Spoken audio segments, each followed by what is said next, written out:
Hey people, what's up? Hope you all are doing well. Well, it finally happened. A 50-year cancer has finally been removed from the body of American jurisprudence.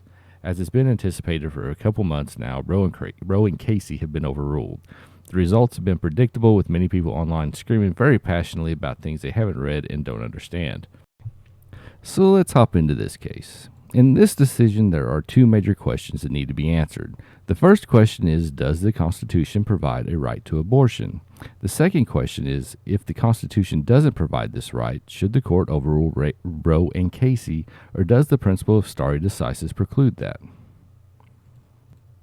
Alito starts with his summary of Roe.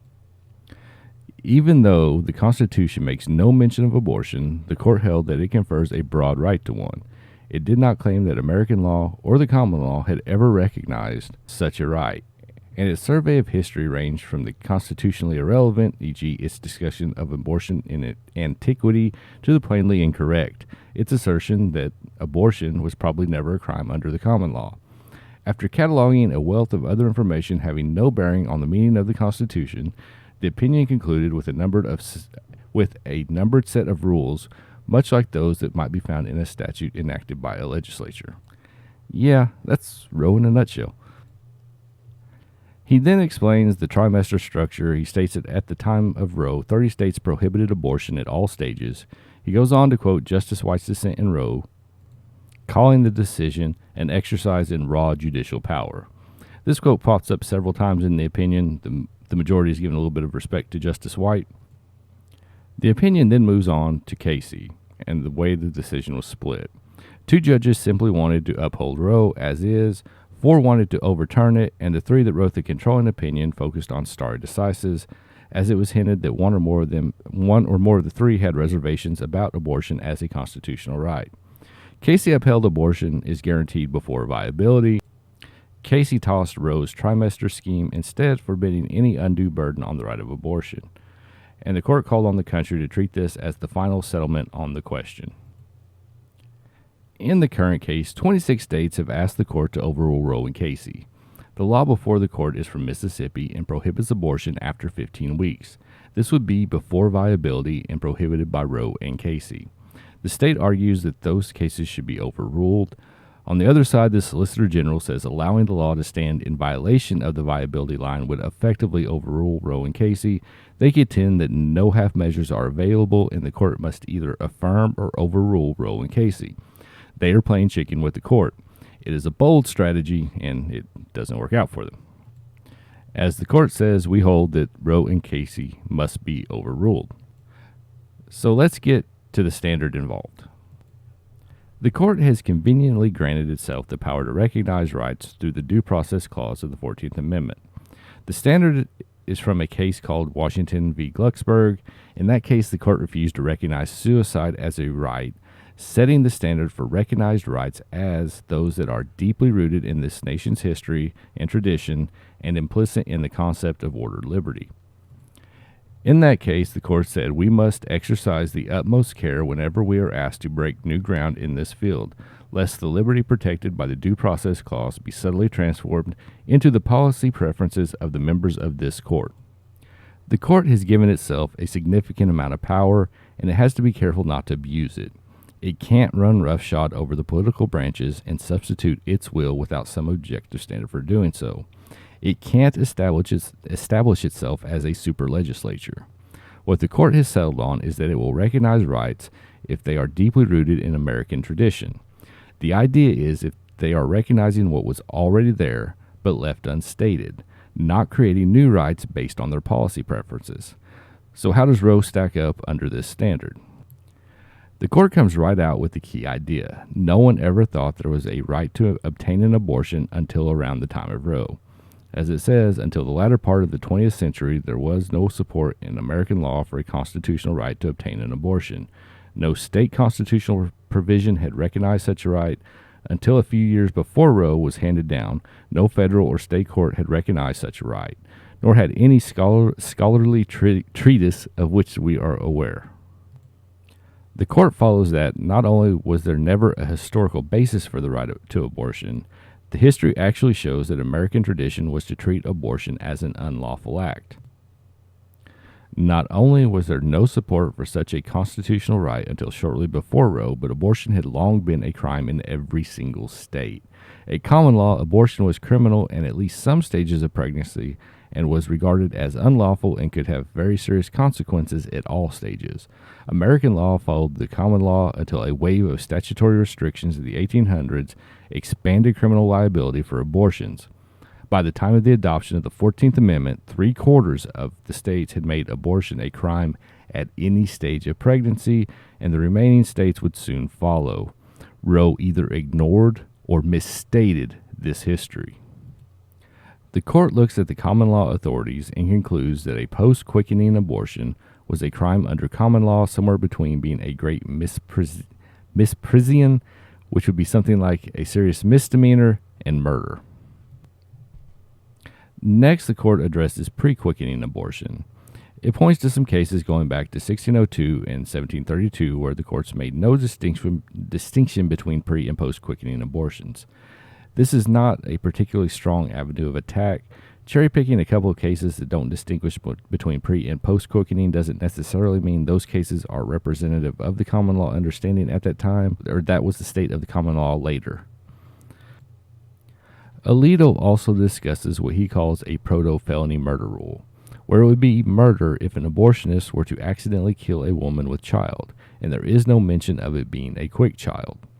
Alito is directly attacking Roe's lenity at common law argument, which is necessary, but he's doing it by correcting the record. However, the lenity at common law argument was clearly a sham, even if you were to concede the history presented in Roe. For me, the important part is this. Moreover, we are aware of no common law case or authority, and the parties have not pointed to any that remotely suggest a positive right to procure an abortion at any stage of pregnancy. This is the issue.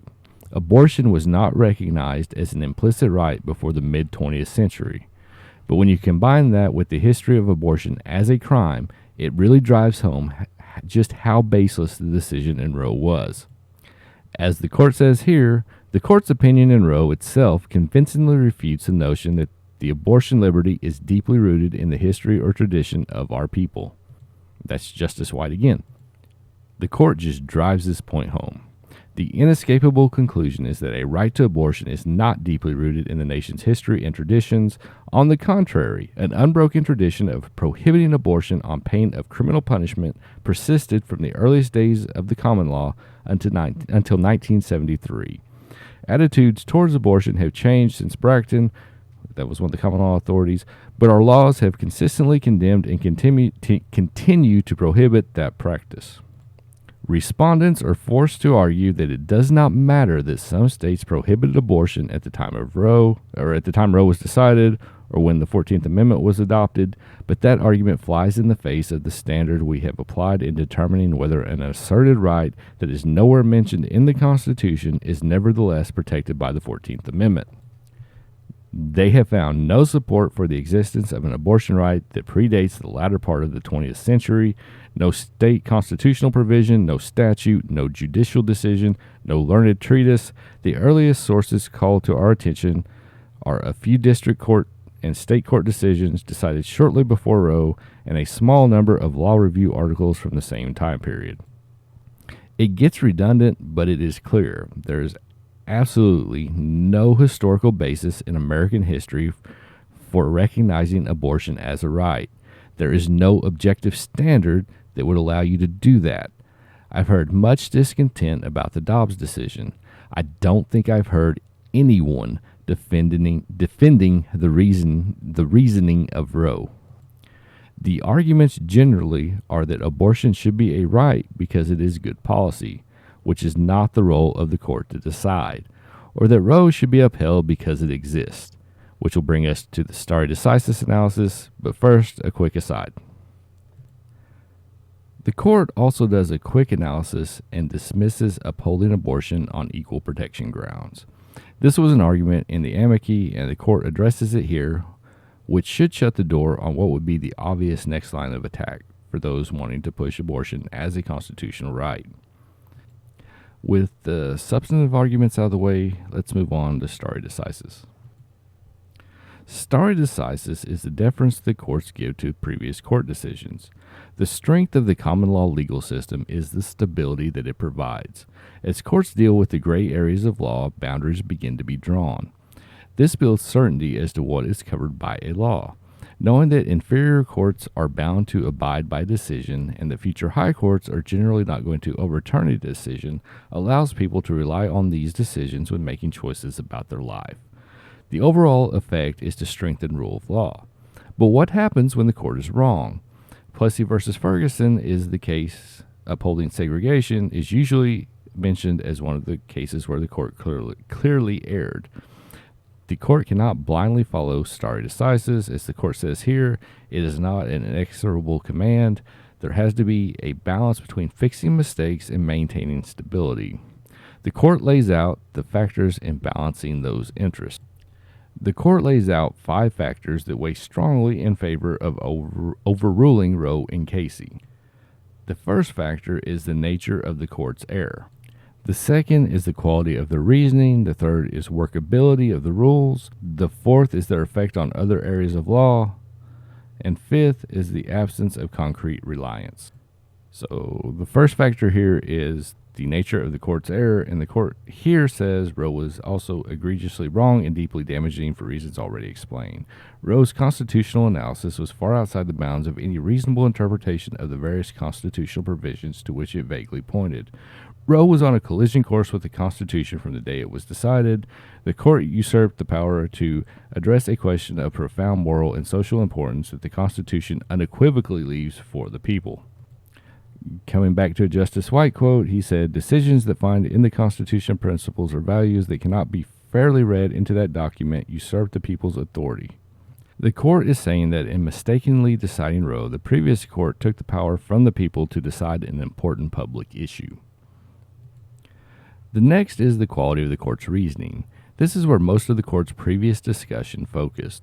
The court reiterates here that Roe stood on exceptionally weak grounds, failed to ground its decision in history, text, or precedent, and created an elaborate set of rules, and didn't explain how these could be teased out of the Constitution.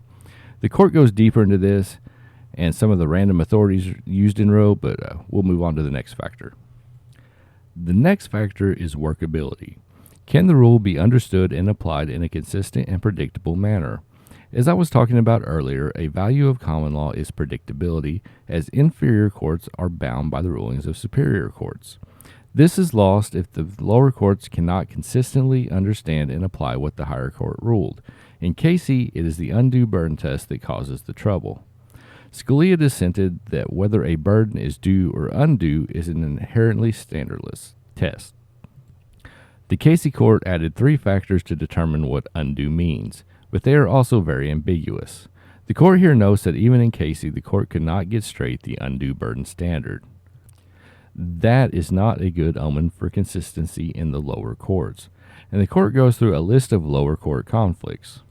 And it summarizes that undue burden test is unworkable, plucked from nowhere, and undermines the even-handed, predictable, and consistent development of legal principles. Next is the effect on other areas of law. The court notes many important and unrelated legal doctrines have been distorted, and no legal rule or doctrine is safe from an ad hoc nullification by this court when an occasion for its application arises in a case involving state regulation of abortion. Not only did Roe establish abortion as a constitutional right, it was to some extent established as the primary constitutional right.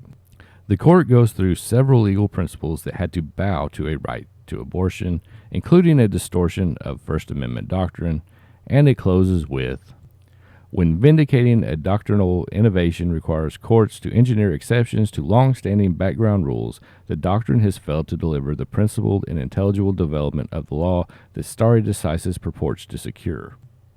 Once again, the advantage of stare decisis is that it provides stability and predictability.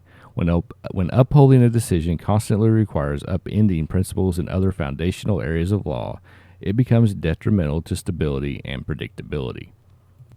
Finally, we have reliance interest. As explained before, our legal system gives people confidence in the stability of law to rely on court decisions when making choices about their life. This is something the court considers when deciding to overturn a previous decision. In Casey, the court said that abortion was used for unplanned pregnancies. These are future events. Individuals cannot rely on a current decision for an unplanned future event. The Casey court instead pointed to women's reliance on abortion to participate equally in the economic and social life of the nation. And this makes no sense.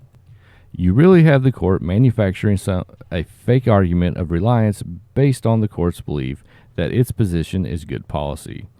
The court here brings us back to more concrete issues like property and contract rights, which simply don't exist here. The Solicitor General also makes an argument that other rights are threatened by this ruling, and the court dismisses that, saying that abortion is unique in that it destroys potential life. This is something I want to come back to later. The court goes on to discuss Casey's view of stare decisis and its attempt to settle a contentious national issue by saying, "People of America, stop bickering, we have spoken." It also goes on to deal with the dissent's arguments, but in my view, what we've covered here has been the essential part of the decision. I think that Alito and the majority get it right here. Even if you concede the historical account in Roe, which the majority certainly does not here, that account doesn't support the conclusion of Roe.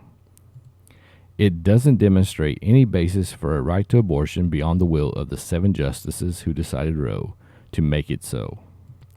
Casey suggested that there was a majority of justices that didn't see abortion as a constitutional right, but at least one seemed to fear a backlash enough to shrink from the duty of being a jurist, and then impotently told the American people to stop arguing. This is the problem with seeing the court as a vanguard institution. It doesn't have the power to settle issues that the public hasn't already settled on. It may be able to hasten a direction that people are already headed, but it can't push people where they don't want to go. And that is what the Roe and Casey court attempted to do. Casey's attempt to give a decision a fake status of super precedent was the height of judicial hubris, and the decision is better left dead and buried. Before closing, I want to address the court's attempt here to restrict the reach of this decision. The court says that abortion is a unique act because it terminates a life or potential life, and the decision is limited to abortion because of that. My first thought was that the current court can't really dictate to future courts the scope of a decision, although I think it is trying to curtail some of the lower courts extending this in the near future. The proclamation that this only applies to abortion seems untenably narrow, so I've been thinking about how this may come into play in future decisions. The decisions that they cite here are Griswold, which involved contraceptives, Obergefell, which was gay marriage, and Lawrence, which was sodomy. These are all crimes or regulations with no real victim. With abortion, you have 26 states that certainly see a victim involved. I wonder if moving forward this becomes part of the analysis and creeps into the Glucksberg decision or standard. If a party is seeking to establish an unenumerated right and it has an effect on identifiable third parties, will the court be less likely to establish that right and defer to the political branches to balance those interests? I do think that is a possibility in the analysis moving forward. And speaking of Griswold, Lawrence, and Obergefell, the dissent also brings up the possibility of these being overturned, largely because of Thomas's concurrence. The majority states, and Thomas explicitly agrees, that this decision only covers abortion, and each case would get its own stare decisis analysis. Just my quick thought on these, starting with Obergefell, which guaranteed gay marriage, mostly under substantive due process. It has a much stronger stare decisis case than Roe, especially on reliance. People have built lives and entangled property interests that affect entities outside the relationship. Unwinding this would be very difficult. It is also pretty straightforward as far as workability. I will leave judgments about the reasoning alone for now, but it also probably has a better backup argument under equal protection because of the recent Title VII case. Griswold, I think, is interesting because it has two components. First is the actual issue of contraceptives. For that to be attacked directly, there would need to be an attempted ban on contraceptives in some state, which seems unlikely. The second component would be the right to privacy. I don't see this being specifically overturned because it doesn't need to be. I think it just fades away into irrelevancy. It just kind of withers on the vine. Any argument for the recognition of an unenumerated right probably skips Griswold altogether and goes straight to the Glucksberg analysis. The only exception I can think of off the top of my head might be something along the lines of Lawrence. To overturn Lawrence, that would require Texas or another state to reintroduce a ban on sodomy. I don't know how much support there is for that, but even then, I think like Obergefell, it could skip the substantive due process altogether and make a stronger equal protection claim than was available at the time that it was decided. Personally, I don't think there's much appetite out there to go after any of these three, but who knows. That's all I got for you guys. Thanks for watching to the end. If you have any comments, suggestions, corrections, drop those down below.